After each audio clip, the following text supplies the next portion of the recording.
Saudaraku yang terkasih, Yesus masuk dan mengajar dengan penuh kuasa.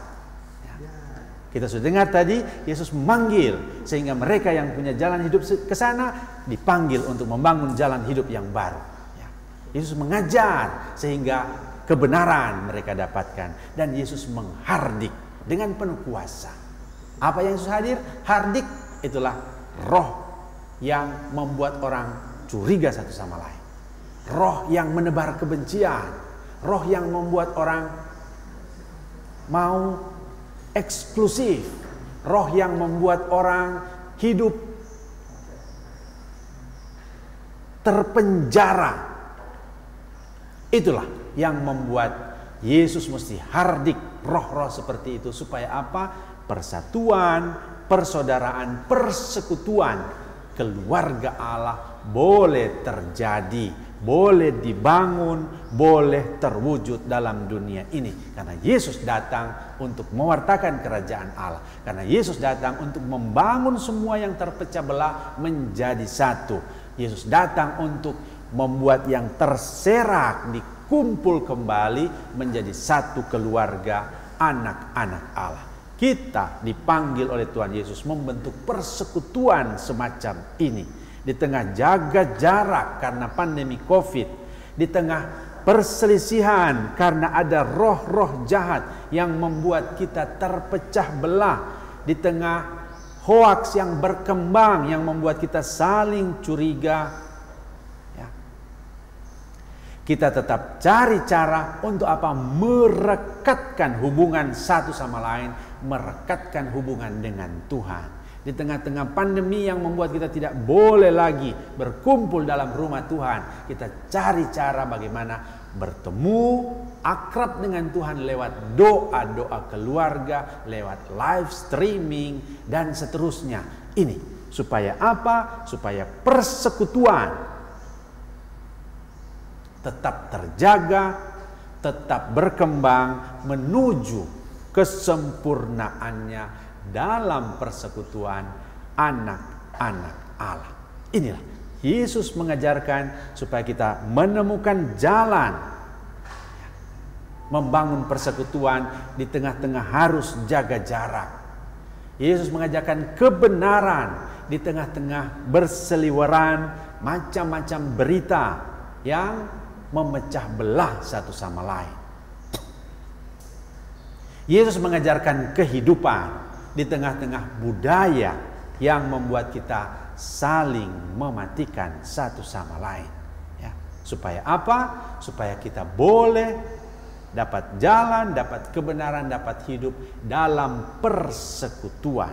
Karena itu roh jahat yang memecah belah, yang menebar hoax, yang menebar kecurigaan, kebencian, kita mohon dihardik jauh-jauh dari diri kita, dari keluarga kita, dari masyarakat kita, sehingga persatuan persaudaraan terwujud di antara kita. Saudaraku yang terkasih, kita diajak untuk meningkatkan persekutuan dan persaudaraan itu melalui apa yang disebut Hari Persahabatan Manusiawi Internasional. Sekali lagi,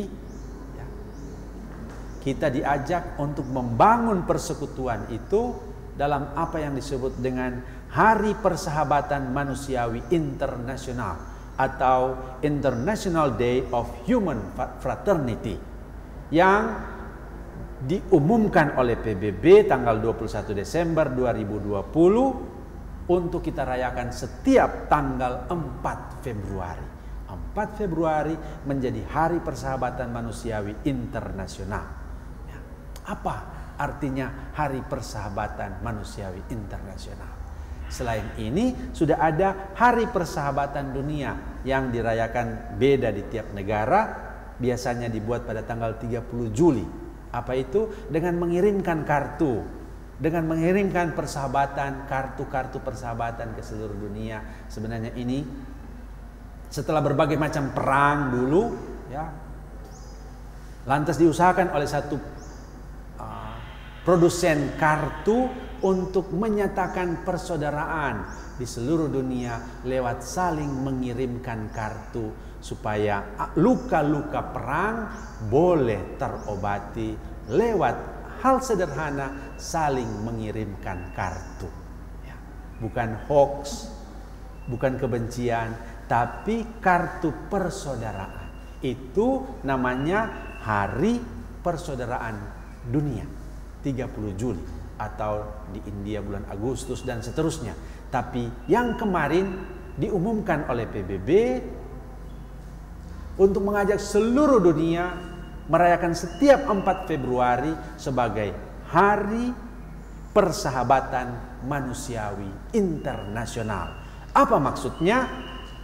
Maksudnya itulah mendorong damai, mendorong toleransi, mendorong pengertian, mendorong keterbukaan dan solidaritas antar seluruh bangsa manusia di dunia ini.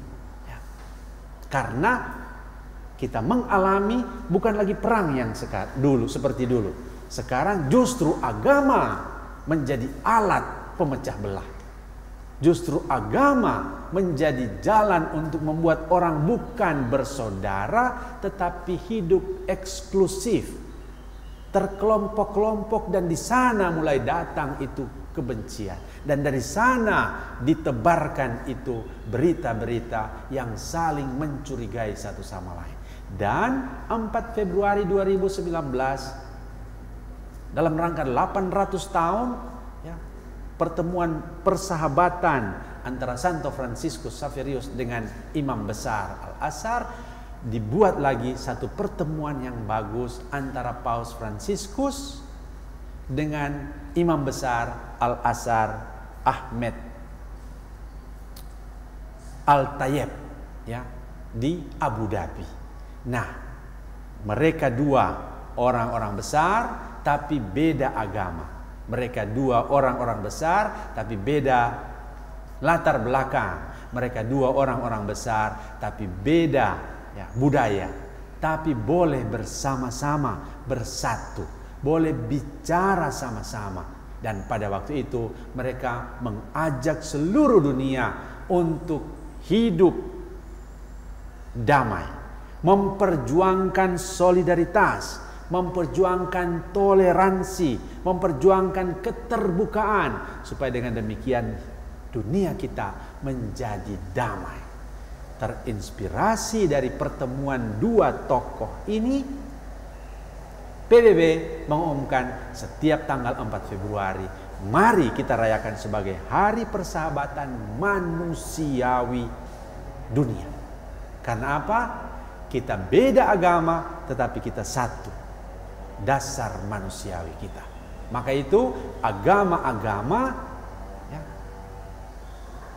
bukan lagi menjadi benteng-benteng yang membatasi persekutuan kita, tapi agama-agama harus dilihat menjadi jembatan yang memungkinkan kita bersahabat satu sama lain.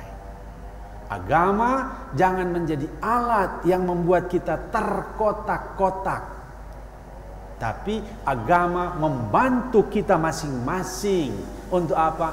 Melihat kemungkinan terbuka, kemungkinan dialog, kemungkinan menjalin kerjasama, karena dasarnya sama-sama manusia.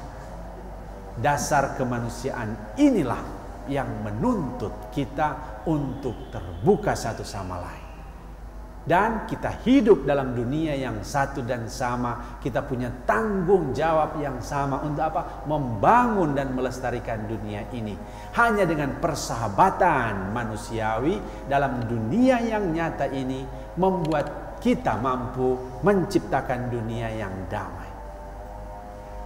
Hanya dengan persahabatan manusiawi untuk membangun dan melestarikan dunia yang satu dan sama ini, kita mampu mewujudkan persaudaraan sejati. Kendati beda budaya, kendati beda agama, kendati beda latar belakang, kendati beda ya, negara dan seterusnya. Tapi ini bukanlah sekat-sekat yang membuat kita tercerai-berai.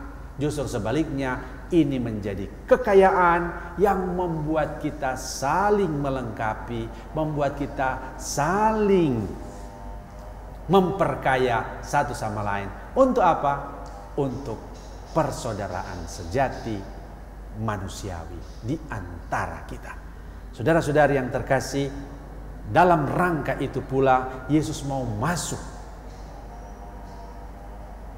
dalam hati kita. Yesus mau mengajar kita, tapi juga Yesus mau masuk dalam keluarga kita. Yesus mau mengajar keluarga kita. Yesus mau masuk dalam gereja-gereja kita, mau mengajar umat kita. Yesus mau masuk dalam setiap agama kita. Untuk apa? Mengajar dan membentuk agama-agama yang ada menjadi jembatan yang boleh mempersatukan, yang boleh membangun persaudaraan di antara kita. Tapi pada saat yang sama, Yesus juga mau menghardik setiap bentuk kebencian. Yesus mau menghardik setiap bentuk kecurigaan. Yesus mau menghardik setiap bentuk kekerasan yang ada di dunia ini. Paus Fransiskus mengatakan kepada kita semua, mengajarkan kepada kita semua, kita tidak perlu membela Allah.